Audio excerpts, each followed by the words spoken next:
interesting, but in a good way. In a good way, because I did not expect it at all. I mean, like, the reason why I didn't expect it, the production was just so bizarre, and then started realizing why the production was like, it's almost garage rock style, isn't it? It's like it's got this Yeah. sort of like self-produced home like home Vibe. style. Yeah, yeah. And I found it really cool. I would love to see that live because I wonder what that would be like live. Almost like that, I presume. Very much so. But I mean, the Horrors are a band that you would recognize in that sense. They have this lo-fi aspect. They have the garage aspect. Shoegaze, which we mentioned a couple of episodes ago. And also noise rock, and this song in particular reminds me a lot of Nine Inch Nails, Guano Apes, industrial people like that as well. Rammstein. So, no, this is very cool. It's a lot heavier than what the Horrors usually are like, but they always have that, like Mike was saying, home produced vibe, kind of demo-y vibe to their music, but that's because they incorporate noise rock. To me, they're direct descendants of bands like, probably a little bit catchier, but bands like Typo Negative, Sono, The Swans, Okay. Bauhaus, even Joy Division, sort of post-punk revival as well. Yeah. Okay. Bands like Jesus and the Mary Chain, bit of a combination of all this stuff.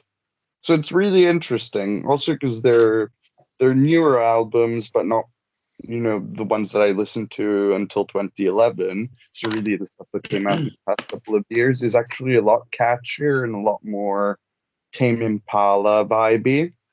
Yeah, it's really interesting from my point of view because the start, especially at least the first third of the song, really reminded me of a band that I used to listen to when I was younger called Dope, and they were like an American kind of political punk band, and it was sort of like that really garagey, rough around the edges, shouty kind of, it's like it was produced to sound unproduced, if you know what I mean, and that's a good thing. And it really, really reminded me of them. And then as it sort of like the song grew, it steered further away from the similarities that I found. But it was just really interesting how like a band from Southsea in England draws so many similarities to a band that I listened to, 15 to 16 years ago from, LA.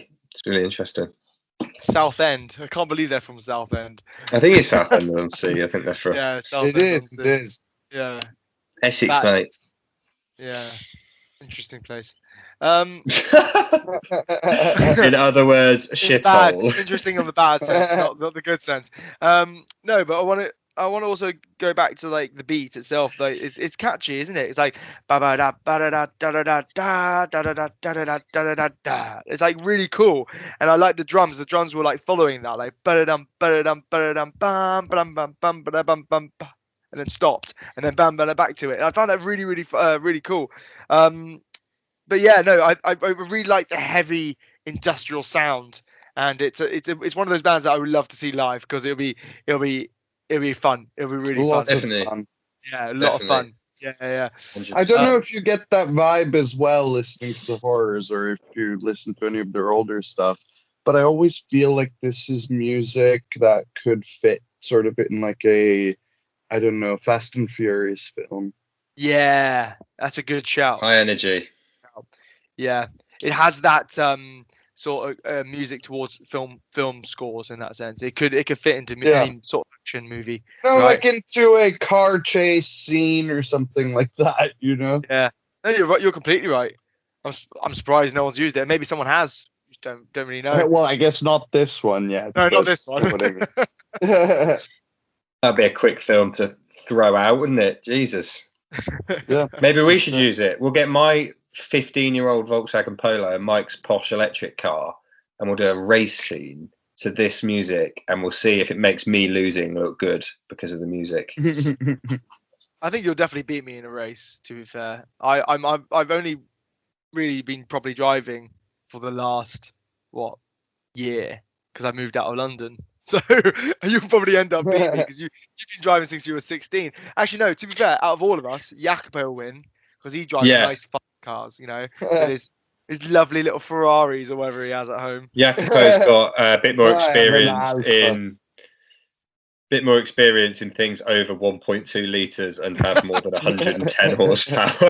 Yeah, my thing is, if we had a race, I'd get range anxiety because I can only probably do 160 miles without going, shit, I need to charge the car.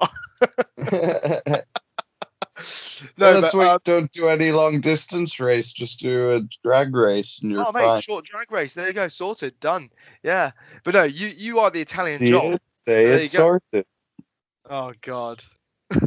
Oh God. That was horrific. And after that, I just wanted to I was just trying to find a moment to put horror into a pun, and I tried, and it somewhat failed. So yeah. Horrors. Jacopo jokes. The horrors. There you go, done. The horrors. No, the horrors of the young Jacopo joke. Yeah, the horrors of the Jacopo. Done. No, no, I mean, what's the translation of Die Leiden des jungen Werthers in English? I have no idea. Oh, it's the sorrows of the young Sorrows. The Sorrows. I bet there is a band called The Sorrows as well. Pretty sure there is.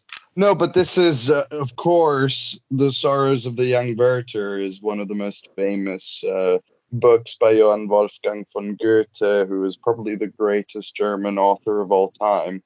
But in any case, we're only the Serotonin Show, so what can I say? No one knows Johann Wolfgang von Goethe. All right, I know you're going to probably do another podcast about Italian architecture and literature. I'm sure you will. This was German. This was I'm sorry. Ignoramus. European.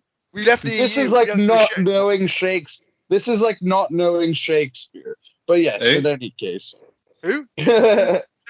What? This guy's fucking getting married in Stratford, but he doesn't know who Shakespeare. I bet you're getting married in Stratford, but you don't even. Are they? Are they on Spotify? Are they on Spotify? I don't know. William Shakespeare will probably be on. Is that the lead singer? Their best song is Titus Andronicus. Where are they playing when COVID ends? Have they got a tour lined up? No, jokes aside. They're playing at the Globe. Jokes aside, though. Jokes aside, though, guys. He is literally on Spotify. Yeah, he is. That is amazing. No, but jokes aside, there's a great band called Titus Andronicus who take the name from obviously Titus Andronicus, which was a William Shakespeare play, widely considered his worst play, which is interesting, but it's very, very violent, very interesting, and very cool. But yes, anyways, shall we look at ratings, guys? Yeah, I'll happy start. I like that. I thought it was really cool. I'm going to go probably with a 6.6, I think. I like it. No, that's good. For me, that's a good rating. I found it really, really cool. I would love to see them live. That might actually push it up as well. But I feel like they're going for that aspect, that sort of live sound, as if you were there. And I like it when bands try to do that. But you know, they've done quite a unique sound here as well. And I think they've got something good going. Yeah. Yeah. I mean, I wrote down, makes me look like a dickhead, doesn't it? 6.5. So Mike's made slightly higher, but for the same reasons. It was really, really cool. It's probably not something that I would sort of listen to on a day in, day out kind of basis, but that's no bad thing because as most people will know, my music taste is quite linear and a bit shit. So probably quite a good thing I've rated it lower than normal because it probably shows that people who actually have a decent music taste might actually quite enjoy it.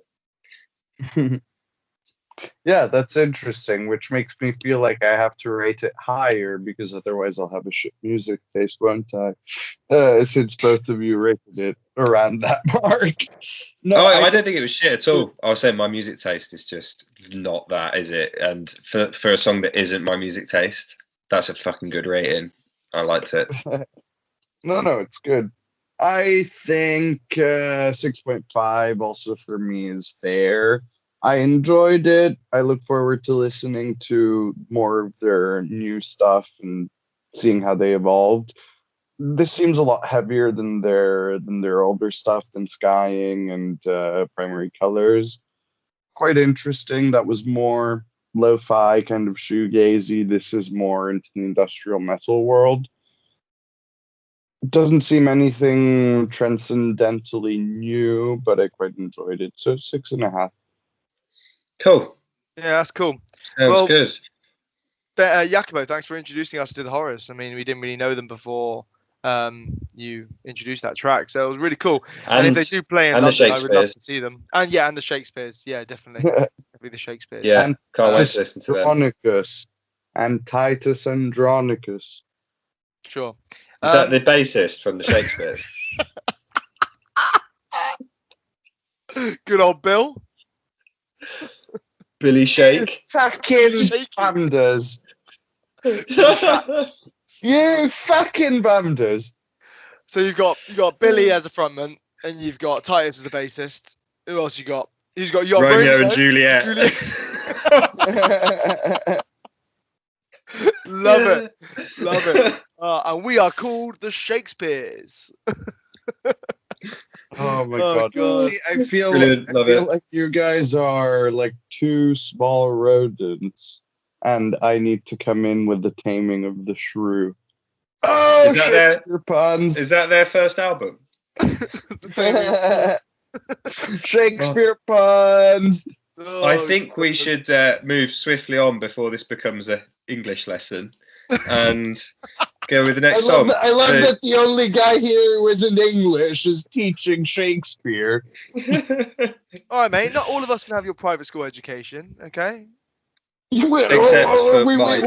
I mean, we literally went to the same school. Mike just decided not to do IB, so poor guy. What can we say? Oh god. He was like, "Let me do this. Let me get the same education as everyone else, but let's skip the A levels and shit." Yeah, without the hard work, pretty much.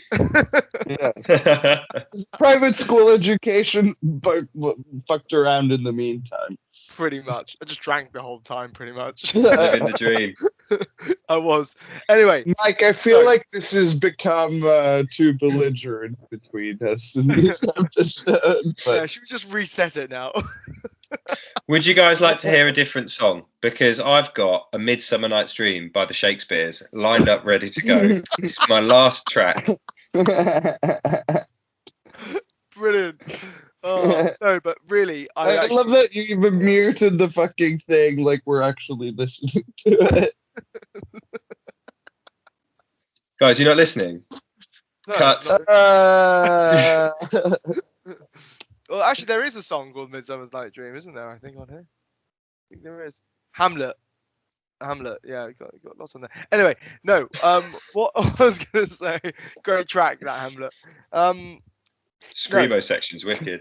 Yeah, it's a great they've voice. Really evolved, haven't they, guy. over the years? They've evolved over the years. You know, they started off as a screamo metal band, and then ended up going really peaking, and then he died sadly, and that's it, really. That's it. Would you like to know a fun fact, though? No, seriously. He also had his sister also died. I heard she drowned herself. Oh, that's a fun fact. That was my fun fact. I think her name was Ophelia, really, but I'm not sure. I was actually born on Shakespeare's birthday and also his death day because he died on his birthday. How interesting is that? That's a really he was so young then truth. If he died on his birthday. Yeah. It was live for less than 24 hours. There you go, done. That was it. He got a lot done in less than so 24 hours. Right? Oh god. This is now I am going to divert this swiftly away from Shakespeare because even I'm getting tired. So my next song is not by the Shakespeares. It's not A Midsummer Night's Dream. It's by an artist called Lauran Hibberd, who is 23 years old. She's from the Isle of Wight. She's supported the likes of Turnover, American football, all sorts of bands that I actually enjoy. Her agent is the same guy as Muse, so big management behind her. she's got, what's really interesting about Lauran is she's got like 10,000 followers on Instagram, which is nothing, is it, in the grand scheme of things? But in terms of ratio of engagement, of how many of her followers engage with what she posts, she's massive. It's like 90% or something crazy. Like she's got super, super strong following. So she's only got this like many followers, but when she plays a gig, it sells out. It's completely sold out. They follow her around the country and all this sort of stuff. Anyway, this was with a band called The Regrettes, who are an LA punk band. And as well Lydia Night, who is their lead singer.